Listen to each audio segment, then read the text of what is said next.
All right, so today we are going to be talking about priming, transitions, and preparedness.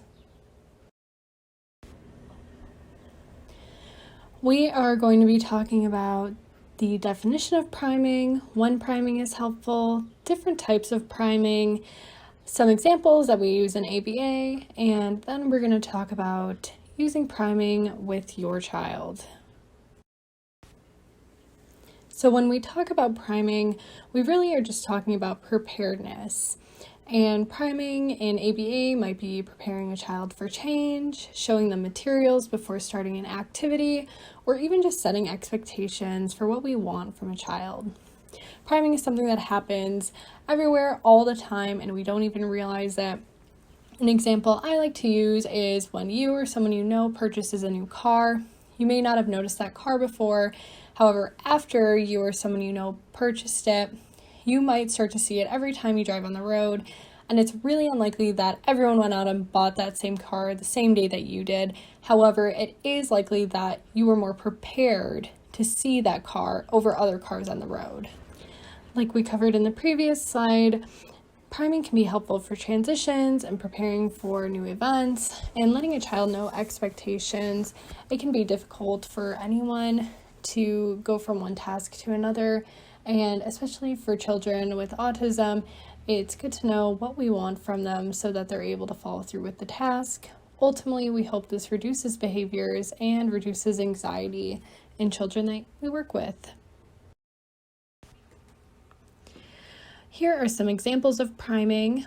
We have visual schedules, social stories, forecasting, videos, self-regulating. However, there are many more forms of priming. There is literally infinite ways to prime your child.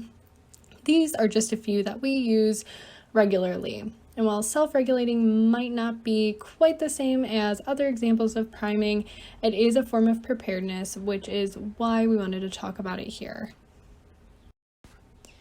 Visual schedules. So this is pretty much just laying out what a child's schedule would look like on any day or during any period of time, but using pictures. This can be easier for a child to understand and give them better preparation rather than telling them what they're going to be doing every day. It also gives some options that a child can move things over from the planned schedule to the completed schedule and give them some more agency and accomplishment when they're going through their day. Moving on to forecasting, which is really just another way to say a verbal reminder. So just like you would check the weather for the next day, if you see it's going to rain, you're more inclined to bring boots or an umbrella. Letting a child know that they have 5 minutes left and then 2 minutes left in a task helps them prepare for the transition from maybe playing a toy to doing work or going from school and then going home. Social stories. So social stories can be used for priming too. A lot of times they are used to set expectations, prepare for change, and help understand consequences of child's actions. Here we have a really nice example of when a child goes into class. They need to use a quiet voice, to have quiet hands, follow directions, start and finish their work. This allows them to see and visualize what they are supposed to do throughout their time in the classroom. Videos are an extremely popular form of priming. Kids already love videos. Everyone loves their screen time. Using videos and cartoons to demonstrate tasks that a child needs to complete can be incredibly helpful. If they see characters that they already love doing tasks, they might feel more inclined to do those as well. It also might just help with how receptive they are to completing a task.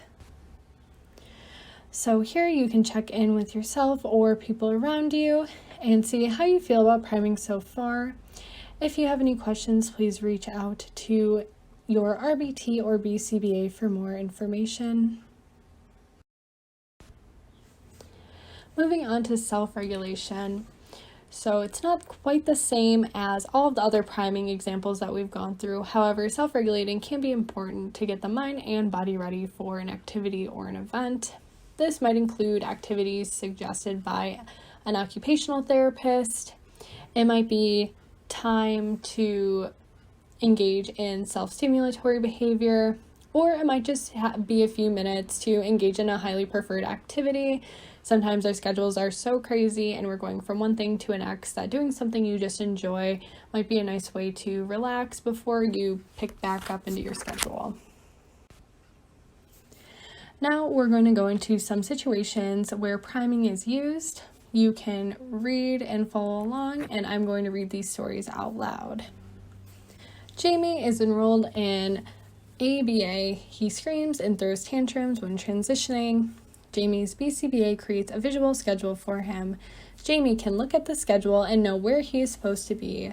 Jamie can also move sections of his schedule when things are completed. His parents and therapists can also show Jamie the schedule to initiate a transition. Jamie has less behaviors and appears happier in between activities.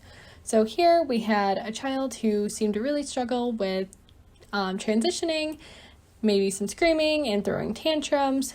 So the BCBA created a visual schedule for him, which then helped Jamie visualize where he needed to be and what his expectations were, which ultimately reduced his behaviors during those transitions.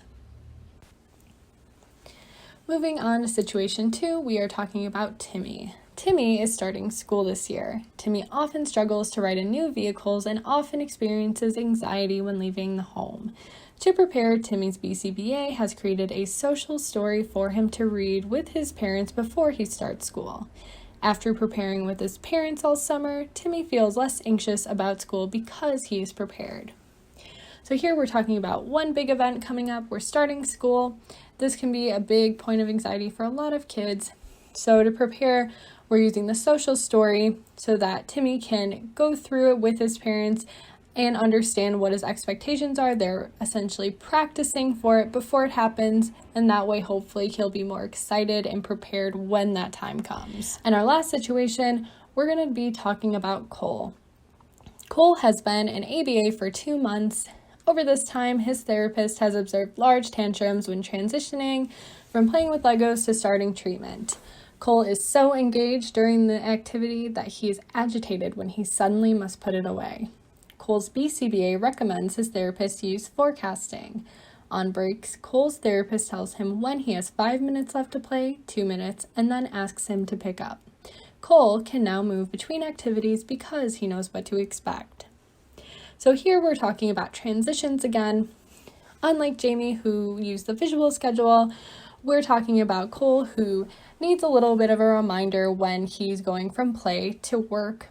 So using forecasting, which is just those verbal reminders, when he starts playing with Legos, he has 5 minutes, 2 minutes, he knows that that transition is coming and he's ready to pick up.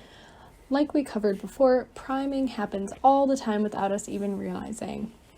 Use this space right now to think about times where you use priming in your own life or talk with people around you. You can pause this if you need more time to think about it. So now we're going to talk about times that you can use priming with the children that you work with. Are there times where you feel like there could be more fluidity between tasks or aid in completing activities? Are there any events coming up that priming might benefit the children that you work with? You can use this space to discuss with someone else or to think about it for yourself. You can also consult an RBT or a BCBA about your child's needs. If you have any questions about the material covered in this presentation, please reach out to a BCBA, or if your child is enrolled in ABA therapy, you can also consult an RBT who can hopefully guide you to the right resources. This is the end of the priming presentation. I hope you enjoyed it and found it informative. This PowerPoint was created and recorded by Alexis Sillin, RBT, and approved by Blake Stevenson, BCBA, and Brianna Harvey, BCBA.